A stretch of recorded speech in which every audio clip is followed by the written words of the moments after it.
This is the last lesson in the study module. The study module is one of my favorite modules out of this whole entire course, and I really hope that you have learned a whole lot from it. It is one of the biggest modules because, well, study is probably one of the most important things we can do in our life. So I hope it really has been a very, very powerful module for you. And this last lesson is just as powerful. It's just as important. So definitely listen up and let's get into it. This lesson is about not getting stuck in the study stage or analysis paralysis, which is what most people know the name of this, right? So I put this lesson at the last of the study module for a very specific reason. It's a reason you may have found yourself stuck in many times before, or maybe just a few times. And during the beginning of your lifelong learning journey, this is probably most likely where analysis paralysis has happened to you. Please never get stuck in the study stage. Never get stuck in analysis paralysis. This is when a person gets so lost in the process of learning and trying to decide what to do that he or she never takes action to move forward. It sounds scary, right? Doesn't it? If you get stuck and you never make progress, I think that's pretty scary. The worst part is about getting stuck in the study stage is you'll never reach your big goal. If you just stay where you are, think about it. You will not reach the dream, right? If you dream about buying a huge mansion or something like that, or you dream about moving to Hawaii, you dream about having a house next to the beach, you dream about traveling the world, right? Those will all stay dreams if you get stuck in analysis paralysis. And you definitely don't want to do that because you want to achieve these big dreams. No matter how big or small your dreams are, you really do want to achieve them, right? So that's what you're here for. That's what you're taking this online course for. And this lesson will help you to stay out of analysis paralysis. Maybe you know this feeling. Maybe you know it. I'm sure you do. You've probably felt the feeling of procrastination. Analysis paralysis and procrastination are quite similar, right? Maybe it's because of fear or labeling, like you learned about in the mindset module. So, how do you overcome the feeling of getting stuck in the study stage? By not being afraid to take the first step of action. The first, second, third, and so on. The 100th, the 1,000th, right? All these steps, especially in the beginning, can be the scariest because you are stepping into new waters. You're going out into the unknown. Once you get beyond the first few steps of taking action, the rest will become so much easier. Take it from someone who has gone through it, and I'm sure you have too, but maybe you have not made it past that point. So I want to be here as much as I can for you to get beyond that wall, get beyond that block, right? And you also try to remember back to one of the previous lessons, I believe is the labeling lesson, where you have the arrow from point A to point B. You got those X's. Those are the labels and everything that's stopping you from getting to your next point. So we need to get rid of all of those X's, all of those blocks. Get rid of all of those blocks so that you can move on to the next level of your life. This may very well be not the easiest thing in your life to do.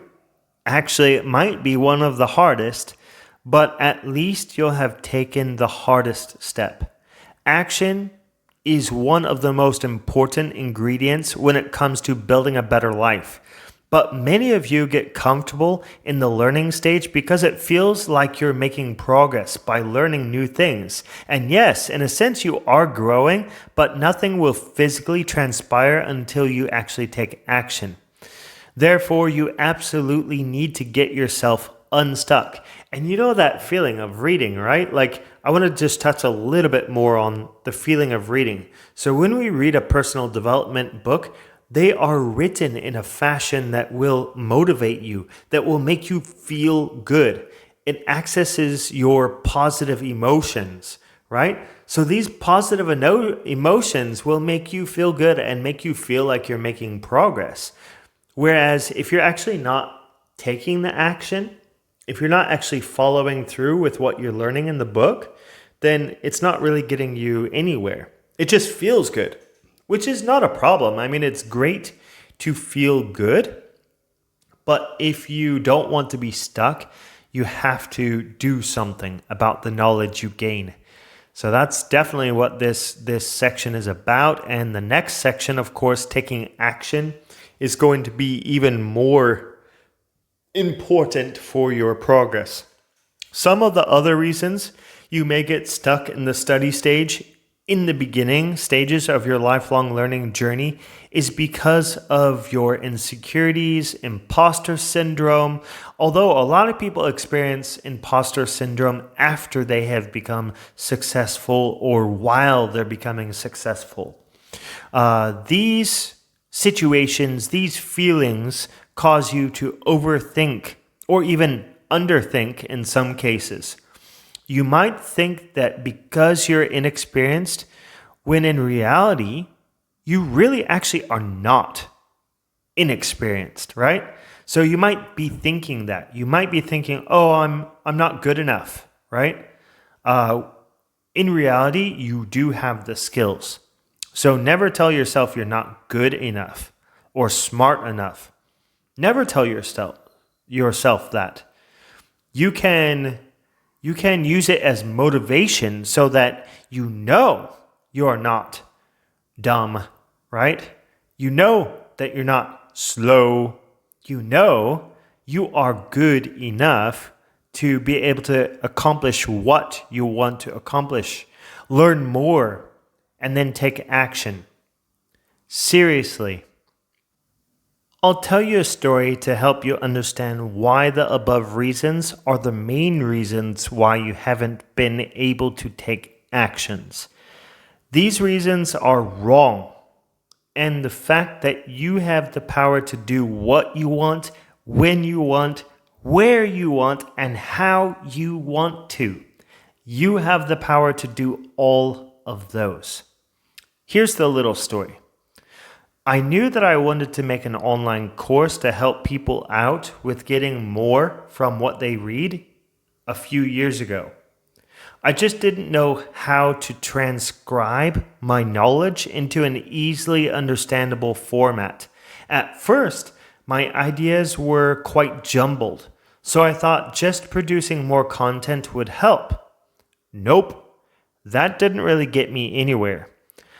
I tried researching about the building an online course through different websites and blog posts, but that only gave me the tip of the iceberg. It was like almost half-ass results, right? Ones that couldn't really help me narrow my focus. Eventually, I found a mentor. Her name is Bree Yamazaki. Found her through Instagram, actually. There are many things I remember about what she taught me, but the relevant aspect that deals with insecurities and imposter syndrome is this. Here's what she said. Matt, you have a talent here. You have knowledge that others don't have or are at a lower level than you. So why not share it with those who need it? It's okay if you're not the best expert out there, as long as the people you are helping get value from what you give them. I sat there for a second. A tear started to form at the corner of my eye. I looked at Bree, smirked a little bit, and said, "Thank you so much. I needed to hear that. I needed to hear from someone else's mouth that other people need me and what I have to offer." Moral of the story is that no matter what level you are at in your lifelong learning journey, there will always be someone who has less knowledge and experience than you do. It's seriously your duty as a human being to show the world what you know by helping others. And believe me when I say that when you do help someone else out with a problem they have, with a service you have, or a product or anything like that, to help that customer, it will make you feel so good that you did it. Never doubt yourself, and always know that there's someone out there that you can help. You can always improve. You can increase your level, and you can help out more people. The more you increase, the more people you can help. This is an amazing concept, and it's one that I hope you take advantage of it, right? This lesson is similar to the lesson back in the mindset module, talking about not avoiding failure. You get stuck in analysis paralysis partly because you want to avoid failing. Your brain tells you that if you study more and learn more about the topic that you're trying to get better at, then when you do eventually take action, you'll be perfect. That's not the case. You will never be perfect. Seriously, never perfect. No matter how hard you try, no one will be perfect. Someone who waits until they are perfect, so to say, by holding themselves back from producing something meaningful, will never produce anything close compared to someone who produces regularly. Even if that content or whatever it may be that you're producing is not perfect, because there is no perfect. So get over it and just do it. Another reason why you might get stuck in analysis paralysis is because you're afraid of losing money, especially if it's a larger amount. Now, this is something that you could definitely be afraid of. It's a big hurdle to jump over if you don't have that much money. If that's the case for you, you can still create what you want to create if you are serious enough about it. If you are purposeful enough about it. Save 10% of your total earnings every single month and don't touch it until you have enough to invest in your creation. Whatever that creation might be. The product, the service, improving your house, whatever it may be, right? This is a takeaway from the richest man in Babylon. Saving 10% of your total income, setting aside and not touching it. Then when that builds up, you can invest. Don't invest in a TV, right? That's not really an investment. Invest in yourself and your business. Whatever it is you want to grow, you can invest in it. I make it sound simple, but I do know that it can be tough. There are temptations out there. There are so many advertisements out there calling us to buy their product. There are so many services out there that are so convenient, like Netflix. When you get a Netflix account, you just want to watch, right? So be careful of all these different services and temptations. That way you don't lose your 10% that you save, right? When you lose that 10%, yes, you can make it back, but you've lost the invested time. You've lost the invested time as well. Think about that. It's not just money, but it's also time. You must follow this rule and persevere, or you will never have enough money to escape the rat race or whatever you're in, right? Don't be a rat forever. Follow through with your desire to be more by sacrificing a little now. You'll be glad you did later. You may also be afraid of looking like a fool in front of other people. And I know this is a very common fear. These are actually big issues. I know. It's hard to escape from these feelings. Who cares what other people think about what you want to do with your life, though? Really? It's none of their business. It's your life, not theirs. If you are so passionate and purposeful about what you want to do, then do it without hesitation. You will be much better off if you don't get trapped in analysis paralysis or fears of other people or fears of losing money. These are all risks involved in improving yourself. It's never healthy, and it will never make you feel good in the short or long term if you get stuck.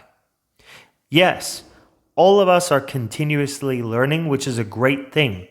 But there's a difference between continuously learning while taking action and continuously learning without action. There's a huge difference. Your brain will try to play a trick on you, telling you that you are accomplishing many things because you're learning so much.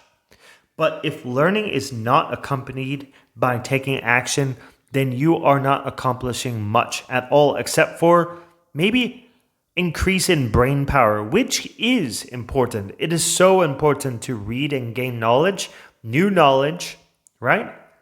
But it is even more important to put that knowledge to use.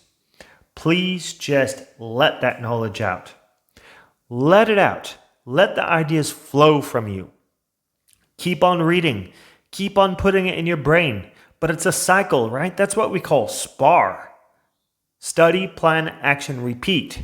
Right? It's a cycle. You put the ideas in your brain, you put it into a plan, you take action on it, and you repeat the process. Put it into the public, whatever idea it is. Get it out there. Get people's opinions. Then iterate, improve, and put it back out again. Your life is a continuous experiment. Don't be mistaken. There is value in continuously learning. Obviously, that's the majority of what this course is about. I'm serious in the fact that analysis paralysis can trap you without you even realizing it. And that's why I'm trying to drill in the fact that you have to be completely aware of the actions that you're taking. And if you do not take the actions now, start now. Start now. Also, I have an accountability group. If you are interested in joining something like that, it is based on the SPAR framework, study, plan, action, repeat. And if you want some more information about joining this international accountability group with lots of people from all over the world, then please email me at matt@bookmatic.com and I can forward the survey to you. You can take that survey, although you're already a part of this course, but take the survey anyway, and then we can set you up in an accountability group, which will help you out tons. Now, move on to the next module, which is about how to take what you have learned and put it into a plan.